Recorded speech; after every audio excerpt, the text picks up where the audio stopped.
Hey Central Texas, welcome to KISS Community Connections on mykiss1031.com. How you doing today? You know, I'll say on those of us who work for a school district, we have 2.5 days left. We're happy about it. Parents, y'all might not be happy, but we're excited about it. Because, you know, we get a little break, a mini break in order to chill and relax. But what I want to remind the public is that, remember, Thursday is half a day of school. The kids will be out for the summer. So, you know, I need you to drive safe, pay attention, because, you know, the little kids, you know, and they're outside playing ball and that ball goes in the street, their mind is working one way, go get the ball. They're not worried about anything else other than go get the ball. So we have to be mindful that our little people will be out and they'll be playing. And like I said, we have to look out for them as well as everybody else because they just don't pay attention and they just don't.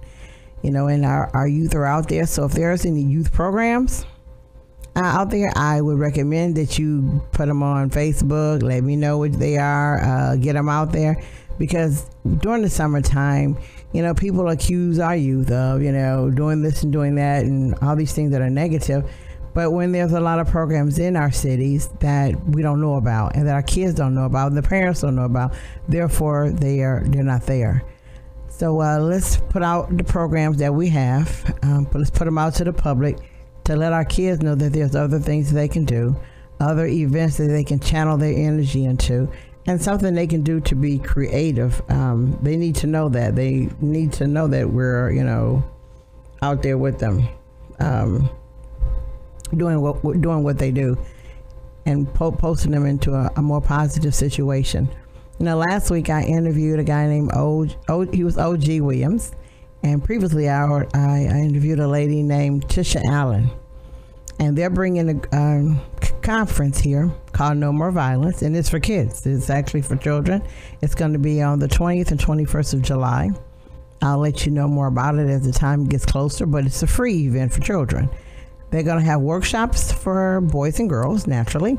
They're going to have some workshops that are separated, where the boys are here and the girls are there, which is a lot of times needed because some issues don't cross over, and girls and boys sometimes feel a little more comfortable talking to a group of themselves other than having a mixed group. So there's going to be something there for all age groups of children. There will be vendors there, vendor information there. And, you know, the vendors should be kids because it's all about kids, you know, so the vendors to me should be kids. But if you want any of the information, I'll put that out there as the time goes on. But just remember, on those 2 days, there's a conference in Killeen for kids that's free. And, you know, free is what we love. The only thing the parents are going to have to do is get them there, and that won't be hard because Killeen, the city, is not that big. So whatever else is out there for children, like I'm saying again, let us know so that we can put it out there and make sure that our kids get to these events. These summer programs, they need to be in these summer programs, but they can't come if you don't tell anybody. You know, and a lot of us have a habit of only telling the people we know, and then we stop. Well, you can't depend on the people that you know in your circle of friends to go deliver your information. Sometimes that does not work. In fact, most of the time it doesn't work. So what you need to do is put the information out there on your own, via, like I said, Facebook, Instagram, however you put your information out to reach the kids. And you need to use their avenues, because remember, you know, I put on Facebook, well, some kids have graduated from there and they're in their own avenues, so we need to put them wherever they can see them at, and get them out there. Because like I said, our kids are out for the summer. They need some positive things to do. Idle hands get us in trouble. Also, we need to remember, the more things we have our kids doing and involved, they're not walking the street. And also that almighty thing, I'm going to say it again, you know, child sex trafficking. You know, the kids are out there, they're walking the street. And remember, it's not the pretty kid, it's not the handsome young man, it's the body. So we need to also remember that during the summer, because kids can't stop that, adults can. That is not a kid crime, it's an adult thing, and we need to look out for it for our kids. Because like I said before, and I'm always say again, if we keep saying it takes a village to raise a child, most of our children right now are in the wrong village. You know, and let's say in Bell County, you know, us being the highest right now with child sex trafficking, you know, our boys are 40% of that. So did you hear me? The boys are 40%. So I didn't say kids, I said boys, which means, are we talking to our boys about it, or are we just talking to the girls? You know, we just mentioning that to the girls and figuring out, boy, he'll be okay. No, he won't be okay. So I think we need to talk about that as far as everything else with our kids, and keep them safe for the summer. Remember, you're driving, you got to watch out for them, because the little people, like I said, if something goes in the street, their mind says go get it. It doesn't say look for cars. It says go get whatever it is, and they will, and they do. So let's watch out for them, and listen to our kids too. You know, a lot of times our kids want someone to listen to them. Just listen. You might not need to respond, but they just want somebody to listen. So in the summer, while they're out there, and you say a kid that says, hey, how you doing? You stop and say, I'm doing fine. How are you? You know, that could be the introductory to you finding out that the child needs your help. The child needs to ask you a question, but answer back. Don't just say fine and walk off or whatever. You know, stop and, hey, how you doing? How's your summer? You know, ask those questions. Yesterday, I was at another campus, and I'm always talking to the kids, but like, are you glad school is going to be over? And it's one little boy, he goes, no, I'm not glad school's going to be over. I need to go to school every day. And I'm like, whoa, I stopped, you know, because I didn't think a kid would say that. And, you know, he said, no, because I need something to do. Because other than that, I'm going to be in the house all day. He said, my parents work throughout the day, so I'm going to be in the house all day till they come home, and they going to come home till late. You know, I was like, wow, wow. You know, so I'm thinking, at his age, now he's at that sneak out the house age, because buddy's going to call him up, man. You know, your parents are home all day, da-da-da, this and that. So, you know, I'm like, wait a minute, stop right there. Went back to my vehicle, got some flyers out and some cards that people had gave me, and I gave them all to him. Here, these are all the programs going on for the summer. Give them to your parents, let them talk about it, and maybe you can get into those. Well, one of the programs he was quite interested in, and he was like, okay, I'll give them to my parents. But how many other kids are out there like that? You know, how many other kids are, you know, they're going to be out for the summer, parents work all day, and not to fault the parents, because they need to work. But, you know, the parents are working all day. Oh, the parents are working all day, and they need to work. But also we need to take care of our children and make sure that they're okay and that they're safe. So let's be mindful of our children. Let's get out there and see what we can do and take care of our children.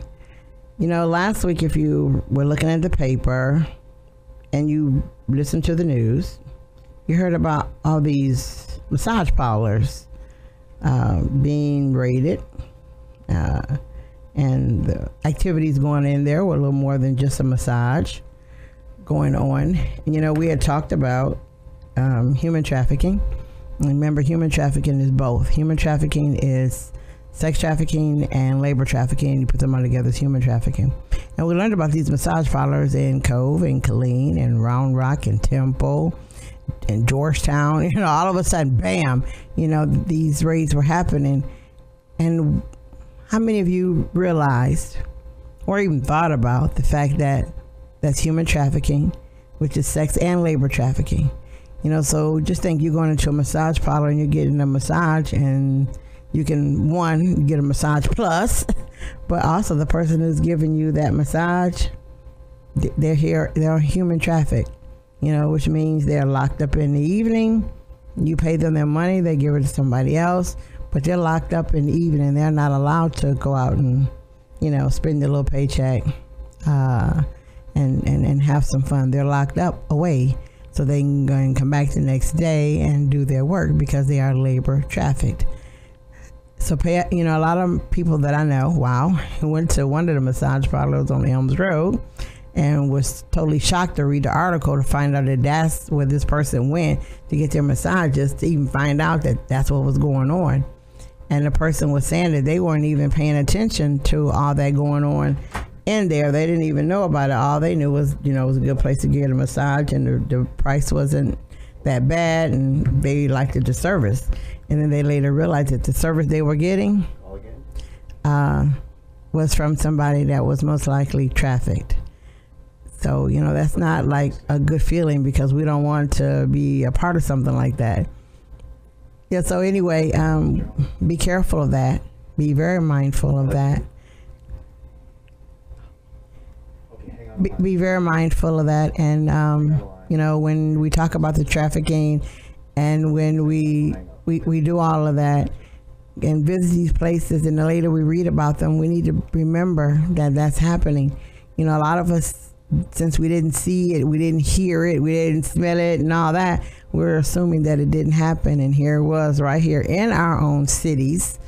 And our cities, and I'm saying the S because it was multiple cities, but it's happening, and it's the human trafficking, and we need to be careful of it.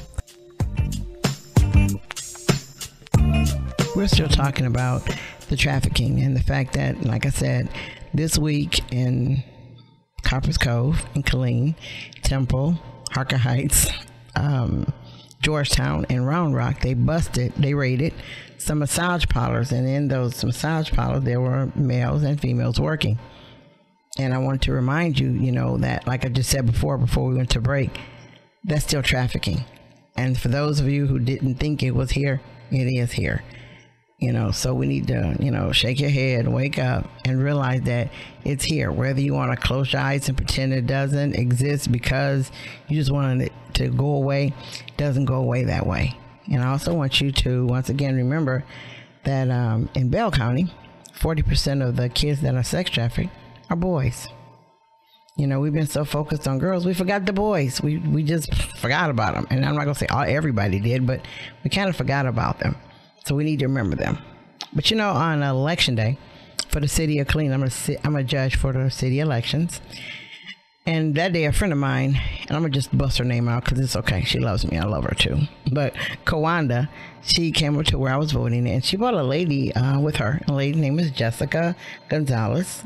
And she's listening right now, so we're going to talk in a few minutes. She brought her over to me because Kawanda and everybody else know that, you know, I'm opening everybody's mouth and I'm pushing down the information of human trafficking to everybody, to everybody. It needs to be an everyday conversation. But when she introduced me to Jessica, and I found out, whoa, Jessica wrote a movie.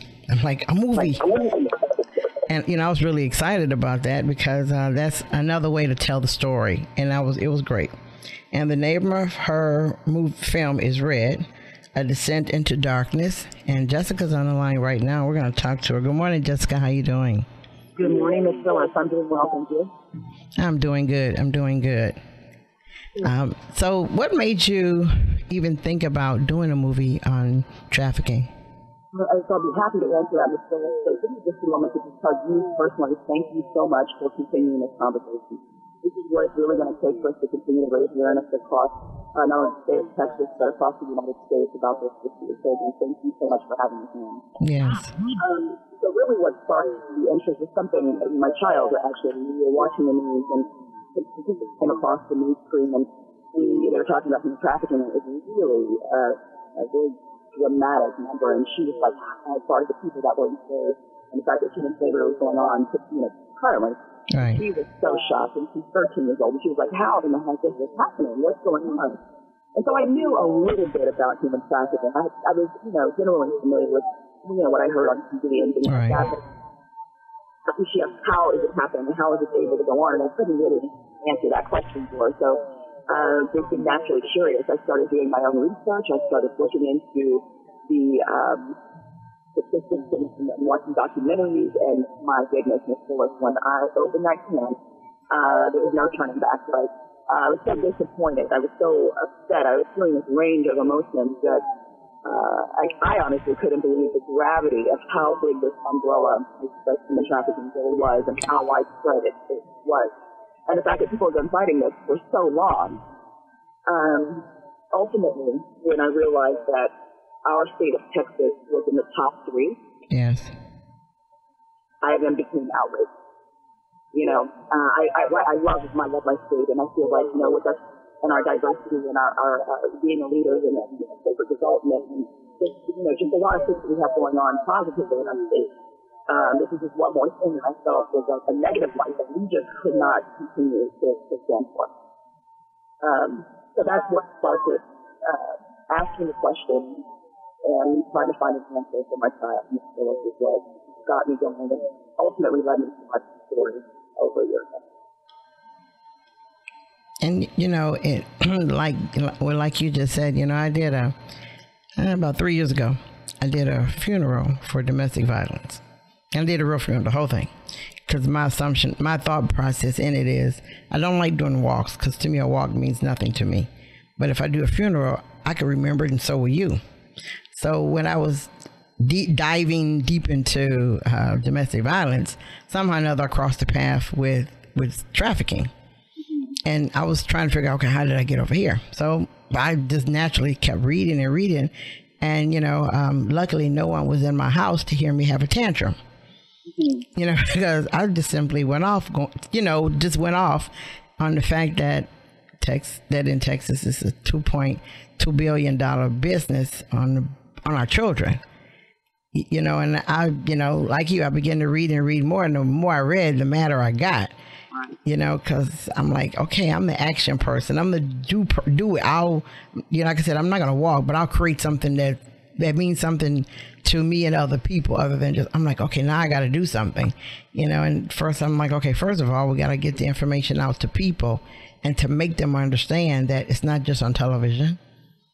And I compared it in a small way to domestic violence by saying we kept domestic violence so quiet, and we were raised to say whatever happens in this house stays in this house, till, to me, trafficking is now become the same thing. Absolutely right. So I'm happy you wrote a movie. I'm like, yes. So how long did it take you? So the story was written, like it's a little over a year ago. But I'm like you. When I get ready to put my mind to something, I tend to be an action person. We don't see the need to wait. And what was happening? Let me tell you what the catalyst was that got us going on this. Was we started reaching out to some groups and organizations that were already in place, right? There's no sense in trying to reinvent the wheel and do something different. Right. We're like, okay, well, let's volunteer. Let's sign up and let's see what we can do to do that. I was also an advocate for domestic violence awareness. I spoke at several different task force organizations, and that was something that was near and dear to my heart as well. So I was like, well, let me call some of these other groups and see how we can help. And we sent emails, and we responded to their Partner With Us pages, and we received responses few and far between compared to what we actually put out there. And the idea was that, okay, if there are people that are suffering and people that need help, and I have a small team at this point of people who are looking to put the film together, but we wanted to partner with these organizations to say, hey, maybe we can use this as a catalyst, as a tool to be able to continue to talk about this issue and raise awareness. And we got no response. Wow. Or limited response, let me say that. Right. So that's when we decided that we have to act, right? I'm reading, and there's so much information, and there's so much going on, and I felt like there was a niche where we could talk about it in a different way. Like you, we felt that it needed to be memorable. We needed to have something that would wake people up and help people see that, yes, this thing is so large, but because it's so large doesn't mean that you just have to stand back and be overwhelmed, that there's actually small pieces that we could play and small things that we could do. Right. So about a year ago, I started organizing the pre-production process. I put together my team, and we began the planning phases. And we filmed at the end of April. We got everything taken care of. We filmed in the city of Bastrop, Texas. Oh, wow. And yes, ma'am. And that city really came, the businesses in that city, the business owners in that city, the residents of Bastrop really came through, and they allowed us, not knowing I don't live there, and they allowed us to come in, my team, to come in and tell this story, and they were so happy to be able to say that they were a part of this. From that moment, Ms. Phyllis, I went from having a team of about 20 people that we were working with, not including that, actors and some of the technical crew, right, to immediately people saying at the end of filming, well, we can't just stop here. Like, what are we doing next, right? I was so excited, and, we started brainstorming. We started talking, like, okay, what are we going to do after this? How can we continue the conversation? And so that's what we really did after the film went into post-production.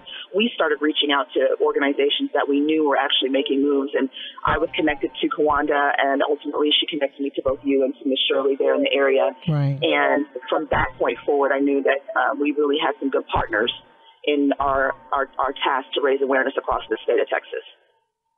Because it's very much needed. I'm, along with being here in Texas, for the Texas State NAACP, I'm the state education chair, which is a lot of jobs. But I love it. I love every part of it. At our last year's state convention, I had someone talk about child sex trafficking. The workshop was supposed to be 45 minutes. The workshop actually ended up being 2 hours. Wow. Which was great, because when it hit people, the information hit people, you know, you do that lean back, shake your head thing, you know, and you go, whoa, and then people immediately dived in. So ever since then, I've been sending out through the state of Texas all these websites to go to. I've been pondering people with websites, you know, and now that you've done the movie, what I'm going to get done, because I'm going to do it, because I'm a doer. When we have our next state convention, I'm going to put on there, and there are state conventions in October. I would like to sit with you again, because we're going to preview your movie here in Killeen through my radio show. But also I would like for you to do it for our state convention, because the more information and the different ways you get it affects different people. That's right. You know, because I can get a movie and go, oh my gosh, but I could just have read some website and I didn't get the hit, the punch in my stomach. I didn't get that punch, but the movie might give me that punch in my stomach that I need, you know, to get me moving. So. Yes. So, and that's exactly right. And so I think that's very important that, you know, we have something that's palatable for all people. Right. But also what was for me was the most important thing was to make sure that, this is why I called it Red, a descent into darkness. And we say that we're going to take our viewers, you know, into this snippet of what happens initially at the onset of someone being trafficked, right, and explain to them the gravity of this whole entire arena. But we're not going to leave them there, right? Yes. So the thing for me is that call to action. For my team, that's the call to action. We want to make sure, because I know what happened with us when we started was just like, oh my goodness, we're just one person, or we're just a team of 20. Like, what can we really do? And then you start to get overwhelmed, right? When you realize the gravity of it all. Yes. But through this movement that has now become the Red Movement, we have found so many ways and partnered with so many organizations that are going to allow people to really see how easy it is for them to take part and to help take control of the situation as Texans, but just, you know, as far as humanity is concerned. Good. I want to be part of the Red Team too. Yes, ma'am. Because I need to, in January, since January is Child Sex Trafficking Month, I want to host, I guess, the same thing. I'm going to host a funeral for it. And so we know we need to kill that whole idea. We need to, you know, take away that $2.2 billion. We need to take it away. We need to take all the powers and the strength away from the people that are doing this. We need to take out and bury it. We need to bury it. So I'm going to get with you, and I'm planning another funeral, because like I said, when I did it for domestic violence, people thought I had lost my mind. They did. Really. People just like, she's crazy. But yet I had 200 women show up, and this, you know, the one lady, she go, are you going to have bodyguards? Sure I did. So I had a car club. They lined the place. And I had the Alpha Phi Alpha fraternity. They were the pallbearers. So I did everything you're supposed to do. And then, like I said, it meant a lot to a lot of people. It meant a lot to a lot of women. And some men came. In fact, one man admitted that he was almost into an abusive situation, but he, you know, got out of it just in time. And that was shocking for a man to admit. And so people got more out of it than they thought, that was just crazy woman doing this. So I would like to do the same thing in January for sex trafficking. Yeah, I definitely welcome the conversation. I know my team and I are looking at any way we can partner and be a part of this cause to raise awareness. Miss Phyllis, we're there.